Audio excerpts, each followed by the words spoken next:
Did you think growing your own food would be easy? Yeah, me too. Then I got an allotment and realised that nature has quite a dark sense of humour. Between wind, weeds and wildlife that frankly eats better than I do, it's been, let's say, educational. And I wish I'd known how to do it smarter. So to save you from the same chaos, here's 19 lessons that I learned the hard way that'll help you grow without losing the plot. Literally.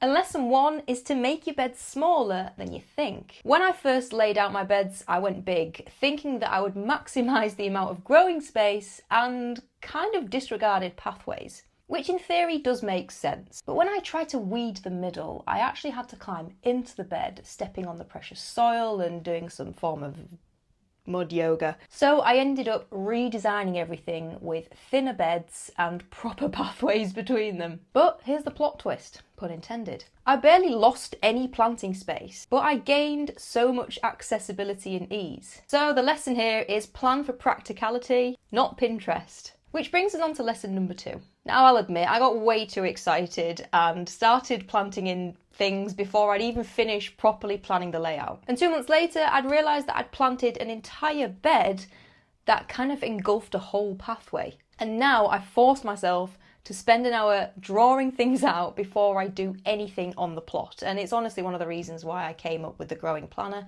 which, by the way, link is in the description to either the waiting list or the actual sales page. It depends on when you're watching this. And if you're watching this in some dystopian future, then, well, you might have to wait until next year. Anyway, the lesson is don't rush. A week of planning saves a season of regret. Which brings us to lesson number 3. Now, ground beds might be better than raised beds, and hear me out on this. I thought I wasn't a proper gardener unless I had raised beds made of railway sleepers.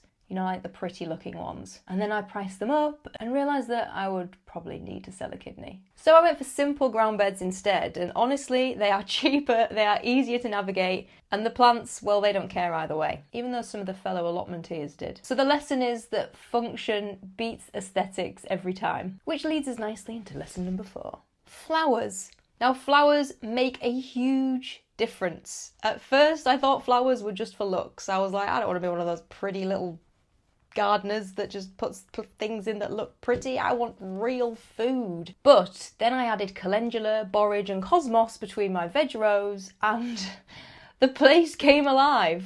The bees were everywhere. There were stronger crops because things were getting pollinated easier, and honestly it just made the space feel really happy. And the amount of compliments that I've had on how my plot looks is just a nice added bonus for the ego. Flowers feed the system, not just your eyes. And they bring in lots of pollinators as well. And it also kind of plays into lesson number 5. Now, in my first garden at my house, I used lots of chemical fertilisers, thinking that the only way to grow strong plants. On the allotment, I ditched the blue crystals, not the meth, still do that, and focused on compost, mulch and worm activity, which is a strange sentence that I never thought I would say. And the difference has been unreal. My plants exploded with growth and held up way better in the bad weather. So the lesson here is to think about feeding the soil and not just to feed the plants. Which leads us into lesson number 6. No dig changed everything. Now, I'll admit it, I tried no dig because I'm a little bit lazy, okay? I didn't really think it would actually work or make that much of a difference. I laid compost on top,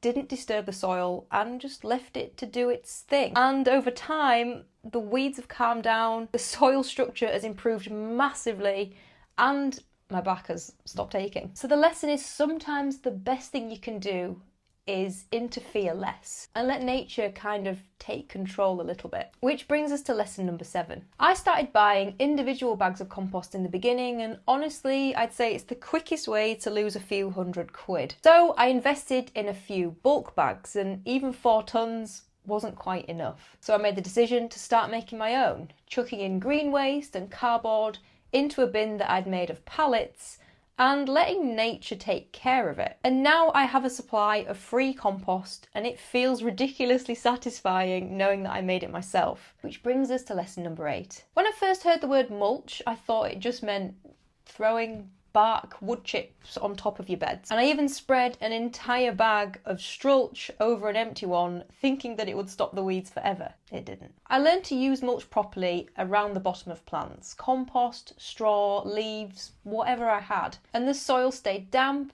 the weeds slowed down, and my plants looked so much healthier. Mulch early, mulch thickly, and mulch often. Someone needs to put that on a t-shirt. Which brings us to lesson number 9, and it's something that I almost guarantee you will be doing. Now, embarrassingly, I used to water my plants every single day, which, when you don't have access to a hosepipe on your plot, is a time-consuming task. But after hearing somebody talk about how overwatering makes roots lazy, I changed tack. I water deeply when planting them out, and then I leave them for a few days, maybe even a week, to try and find their own moisture. And what this does is it encourages them to root deeper, grow faster, and make them more self-sufficient. They won't die if I miss a day or two of watering. And the lesson here is tough love makes strong roots, which brings us on to lesson number 10. Pests are everywhere.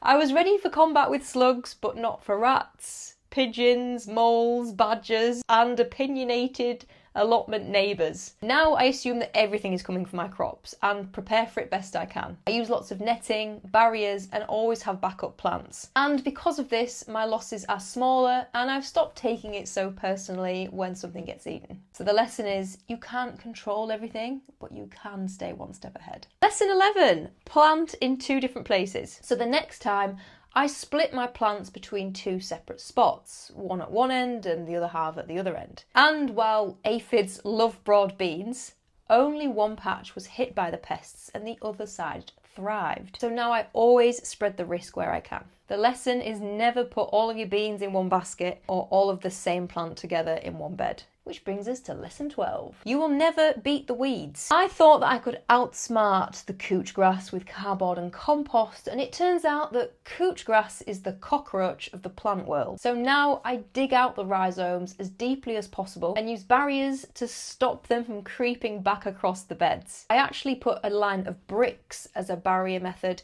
all across the side of my plot, which has definitely helped minimise the rhizomes creeping across. Now, of course, there are still weeds, but there's much fewer and they are far easier to manage. So the lesson is go for control, not perfection. Lesson number 13, do as nature does. I had the vision of making my plot neat and tidy and symmetrical, like one of those ones that you see on Instagram, you know, perfect rows, everything's matching, there's going to be a colour scheme. And then I started to realise that was a big waste of my time, and instead chose to intermix my crops. Flowers, veg, tall plants, kind of creating little pockets of chaos everywhere. And the pests dropped, the pollinators increased, and it looked a little wild but also super healthy. So the lesson is diversity keeps everything in balance, and it's not a bad thing if your plot looks a little bit wild. Which brings us to lesson 14.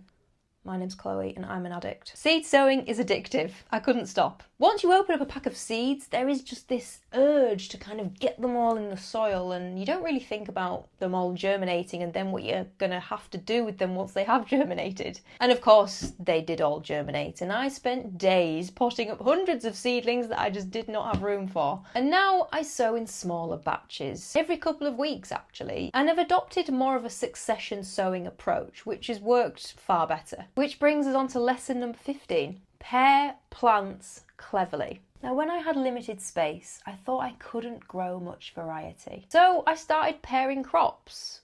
Carrots underneath beans, shade lovers underneath climbers, herbs tucked in around the edges. And while it kind of wasn't the mainstream approach, it doubled what I could grow in the same space. And weirdly, everything kind of supported each other. Space is super precious, so you need to stack it smartly. Which brings us to lesson number 16. Label everything. Now, I swore I'd remember what I'd planted where. I didn't.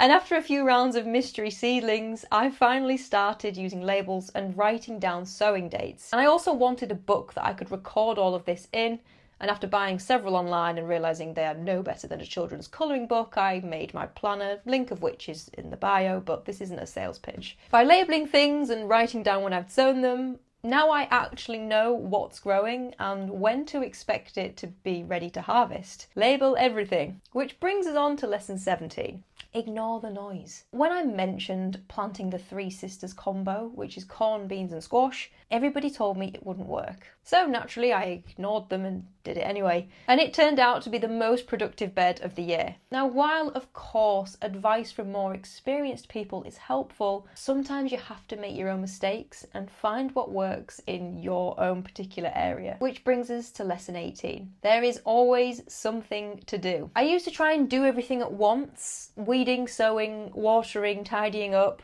and then burn myself out halfway through, leaving 7 half-done jobs and realising that I'd maybe taken on more than I could chew and ultimately making me feel quite demotivated. And now what I do is firstly pick one job at a time, and secondly I set a timer. And the plot still isn't finished, of course it isn't, but I worry that it never will be. But by setting this one task and the timer combo, it's meant that I can enjoy going down there a lot more. A plot isn't a stagnant landscape, it's an ever-evolving process, so it never will be finished. And lesson number 19 is you'll take on an allotment because you think you want to grow your own food, but you'll stay there because it's kind of a way to reconnect with nature.